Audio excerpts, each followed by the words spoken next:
लेकिन वहाँ जो प्रशासन है वो ये कह रहा है जनप्रतिनिधि कहाँ हैं, सांसद साहब कहाँ हैं और विधायक दो और हैं, वो कहाँ रहे। आखिरकार उन्होंने इतनी दूरी क्यों बनाई? अगर वो पहले ही दोनों समाज को बिठा के बातचीत करते तो शायद ये नौबत नहीं आ रही थी। आप मानते हैं ये बात? अब आप क्या संदेश देंगे? दो समाज आमने सामने हैं, हालांकि यात्रा के बाद अब फिलहाल शांति है, लेकिन संदेश क्या देंगे कि आपस में टकराव पैदा ना हुए? क्या ये सिर्फ सम्मान की थी या एक दूसरे समाज को नीचा दिखाने की यात्रा?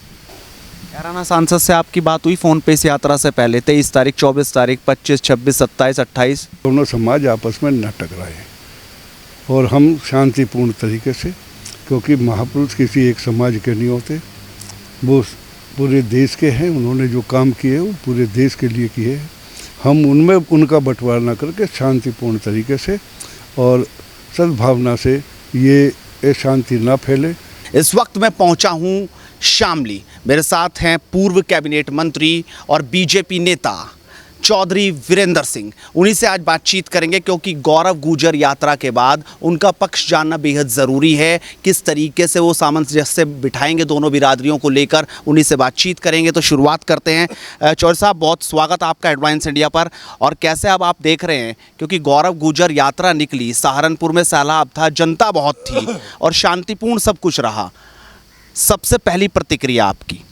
आपका भी बहुत बहुत स्वागत।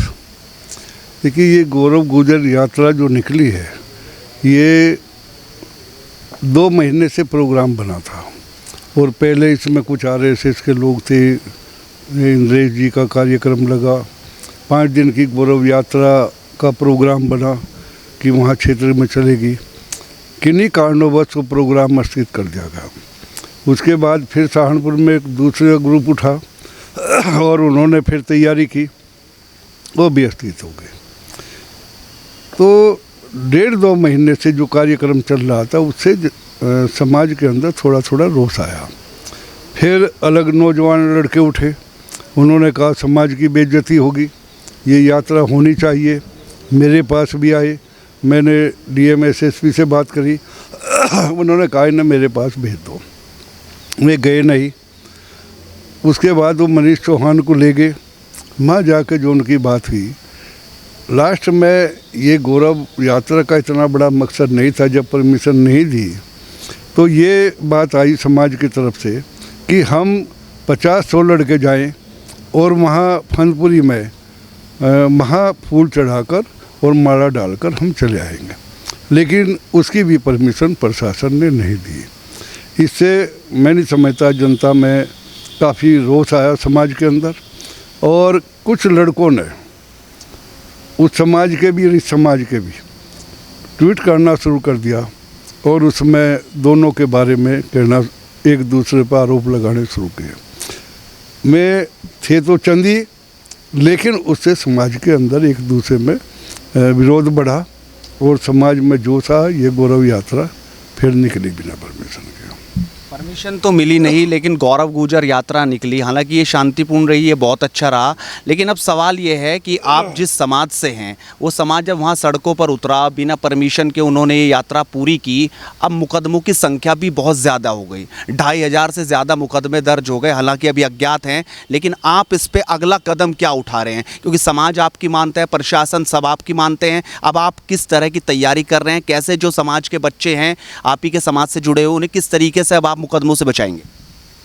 देखिए, मुकदमे तो चलते रहते हैं, हमारा भी लंबा जीवन होगा, मुकदमों की बात नहीं है। लेकिन मेन जो बात है वो है कि दोनों समुदाय आपस में लड़ा लड़े। राजनीति हमारा भी लंबा समय होगा, और 80 में मैं पहली बार MLA बना था। एक समाज से नहीं बने हम, सभी समाज के लोगों ने, यहाँ गुर्जर भी, जाट भी, राजपूत भी, मुस्लिम भाई भी, सभी की वजह से आज हम 43 वर्षों से राजनीति के शिखर पर पहुँचे हैं। पैदा हम गुर्जर समाज में हुए, आज भी हम कहीं जाते हैं आवाज़ देंगे, लगाएंगे अरे वीरेंद्र सिंह गुर्जर, तो वो समाज की जिम्मेदारी अलग है।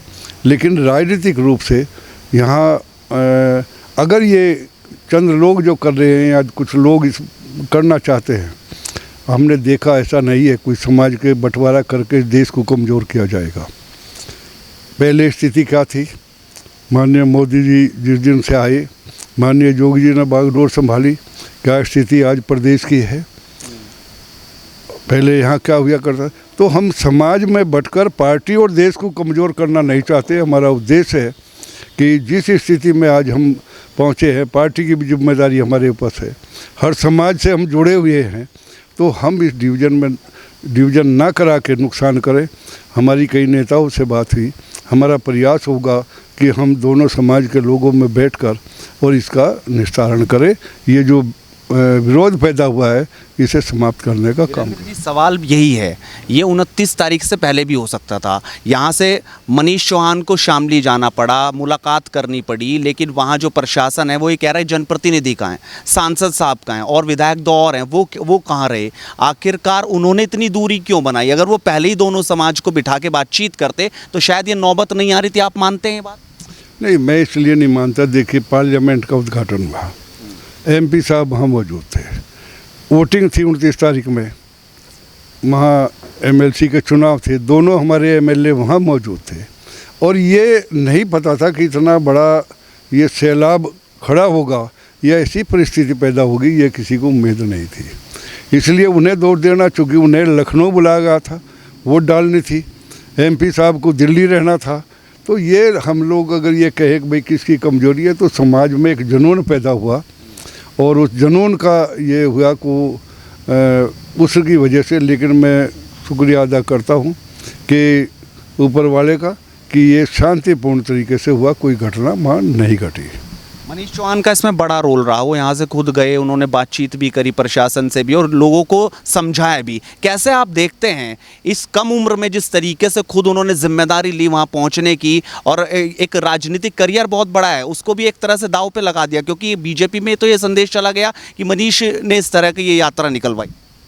देखिए, ये तो जब हम लोग राजनीतिक में कदम रखते हैं, राजनीति में कोई ना कोई कहीं ना कहीं नज़र आते हैं। हम समाज का हिस्सा लिया तो हम प्रदेश में कहीं दूसरों की बुराई लेनी पड़ती है, लेकिन ऐसा नहीं। हम एक समाज के नहीं, हमारा देश सभी धर्मों का देश है, सभी जातियाँ जुड़ी हुई है। अगर हम इस आपस में बंटवारा करके हम देश को कमज़ोर करें, प्रदेश को कमज़ोर करें, तो ये हमारी अच्छी बात नहीं है। वो लड़का है गया और वो भीड़ बेहिसाब हुई, मैं समझता हूँ फिर भी शांतिपूर्ण तरीके से हुआ, क्योंकि बिना जिम्मेदारी के कोई कहीं भी कुछ छोटी मोटी घटना घट जाती तो क्या स्थिति होती है। आज भलाई इतनी नहीं मिलती, लेकिन एक कहीं घटना घट जाती तो उसकी बुराई हमारा सिर फूट जाता, सिर फोड़ देते सब लोग। खाइन की वजह से हुई आज ठीक है, कहीं ना कहीं समाज के लिए वो गया, और जो हुआ बस। अब आप क्या संदेश देंगे? 2 समाज आमने सामने हैं, हालांकि यात्रा के बाद अब फिलहाल शांति है, लेकिन संदेश क्या देंगे कि आपस में टकराव पैदा ना हुए? क्या ये सिर्फ सम्मान की थी या एक दूसरे समाज को नीचा दिखाने की यात्रा? देखिए, ये हम लोग राजनीति करते हैं, राजनीति एक समाज से नहीं होती। 80 से हम यहाँ MLA बने थे, यहाँ ठाकुर भी हैं, जाट भी हैं, सैनी भी है, मुस्लिम समुदाय के लोग भी हैं, और सभी ने मिलकर हमें यहाँ तक 45 वर्षों की राजनीति करवाई। तो इसलिए हम बंटवारा करके यहाँ अपने आप को राजनीति में कमज़ोर करें, प्रदेश को कमज़ोर करें, देश को बंटवारा करके हम कमज़ोर करें, ऐसा हम कभी नहीं सोच सकते। हमारी कुछ नेताओं से बात हुई, और हमारा प्रयास ये होगा कि ये जो चंद लोग ये चाहते हैं कि हम पार्टी को कमज़ोर करें, देश को कमज़ोर करें, आपस में लड़ाकर कमज़ोर करें, ऐसा नहीं होने देंगे। समाज के जिम्मेदार लोग दूसरे समाज के भी बैठेंगे और आपस में बैठकर इसका अच्छे तरीके से निपटारा करेंगे, ताकि ये विवाद पैदा ना हो। कैराना सांसद से आपकी बात हुई फ़ोन पे इस यात्रा से पहले? 23 तारीख, 24 तारीख, 25, 26, 27, 28? नहीं, मेरी बात नहीं हो पाई उनसे। मतलब आपने नहीं कहा एक बार जाके प्रशासन से बातचीत करो, जाके क्या कुछ चल रहा है? हमारी जानकारी में नहीं था ये तो प्रकरण में बता अपने चंद लोगों ने, उन्होंने RSS के जो लोग हैं उन्होंने ये प्रकरण करा। हमें तो कोई नहीं कहा कि भाई हम ये निकालेंगे। मैं तो मनीष चौहान को भी मैं लड़के इसलिए ले गए थे, मेरे पास आए, SP ने कहा मेरे पास भेजिए, मैं बैठ के इनका निपटारा करूँगा। और उन लड़कों की हिम्मत नहीं पड़ी, वो डरे और मनीष चौहान को लेकर अपने साथ चले गए, वरना उसका भी कोई प्रोग्राम नहीं था। क्या अब आप जाकर पुलिस कप्तान से, डीएम से बातचीत करेंगे कि जो मुकदमेबाजी युवाओं पे हो रही है, जो अभी हो सकता है किसी की पढ़ाई भी चल रही है, कोई आगे नौकरी भी करेगा, उनका भविष्य खराब ना, उसको लेकर अब आप बातचीत करेंगे कि मुकदमे ना लगे? देखिए, मुकदमे तो लगे, ये तो जब कोई करेगा उनसे नहीं डरा जाता। हमारा प्रयास ये होगा कि दोनों समाज आपस में न टकराए और हम शांतिपूर्ण तरीके से, क्योंकि महापुरुष किसी एक समाज के नहीं होते, वो पूरे देश के हैं। उन्होंने जो काम किए वो पूरे देश के लिए किए हैं। हम उनमें उनका बंटवारा ना करके शांतिपूर्ण तरीके से और सद्भावना से ये शांति ना फैले।